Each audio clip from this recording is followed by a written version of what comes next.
है, कुशवाहा है, काछी है, पूछ लीजिए ना, सोनार है, वैश्य है, सवर्ण है, ब्राह्मण है, ठाकुर है। अरे पूछने में क्या जा रहा, क्यों आप जातियों में लड़ा रहे?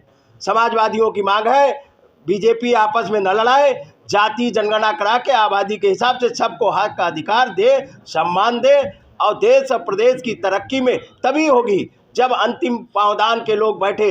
जब तक आंकड़े नहीं होंगे, तथ्य नहीं होंगे, जब तक सामाजिक, शैक्षिक, आर्थिक और राजनीतिक स्थितियों का आंकड़ा एनालिसिस नहीं होगा, तब तक कौन से समाज के विकास की बात कर रहे हैं?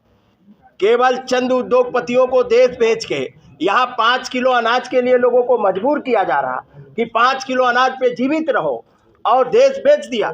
और देश जिनको बेचा उनकी हालत क्या है? वो ये देश की सरकारी संस्थान बेचे जा रहे हैं, निजीकरण किया जा रहा, और निजी क्षेत्रों को बड़ी बड़ी संस्थाएं दी जा रही, चंद पैसों में दी जा रही। तो जो लोग नारा देते थे देश बिकने नहीं देंगे, वो देश स्वयं बेच रहे हैं उद्योगपतियों को।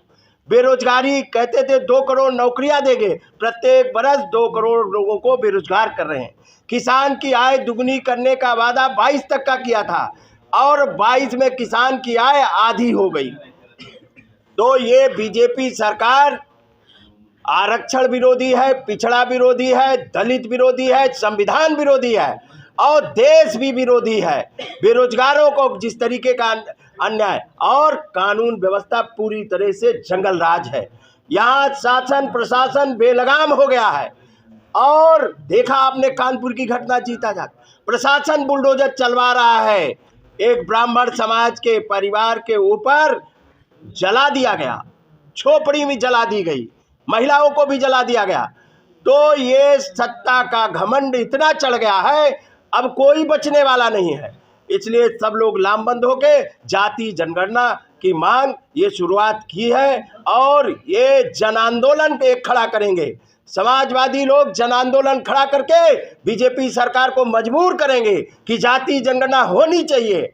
और जाति जनगणना अगर बीजेपी ने नहीं कराई तो उनका मुंह तोड़ जवाब 24 में उत्तर प्रदेश की जनता देगी। जब बिहार में जाति जनगणना हो सकती तो यहाँ क्यों नहीं करा?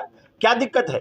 क्योंकि इनको हिस्सा देना पड़ेगा, इनको हक अधिकार देना पड़ेगा। ऐसे तो ये फर्जी आंकड़े जारी कर देते हैं, देश तरक्की कर रहा, देश में उद्योग लग गए। अरे हम तो देख रहे हैं बनारस की सड़कें ठीक नहीं हुई है, अभी मैं आ रहा, पूरा खुदा पड़ा है, पूरा खुदा पड़ा है, कहाँ सड़क? तो ये देश के प्रधानमंत्री का क्षेत्र है।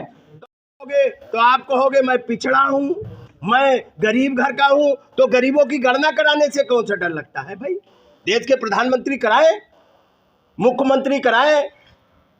मोदी जी योगी जी से दोनों लोगों से मांग है कि उत्तर प्रदेश में जाति जनगणना हो, आबादी के हिसाब से सबको हक अधिकार दिया जाए, सम्मान दिया जाए, और संविधान में भी बाबा साहब अम्बेडकर ने व्यवस्था की है, उसके तहत हमको हक अधिकार सब दिए जाए, तभी तरक्की होगी। ये अमृत युग कहाँ का अमृत युग, जिसमें लोग झोपड़ी में जला दिए जा रहे हैं, जिनके पास मकान नहीं उनके ऊपर बुलडोजर चल रहा है। ये कौन सा अमृत युग की बात कर रहे हैं?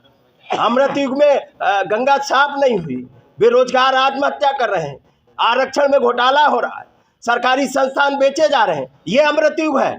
ये अमृत युग नहीं, अडानी युग है।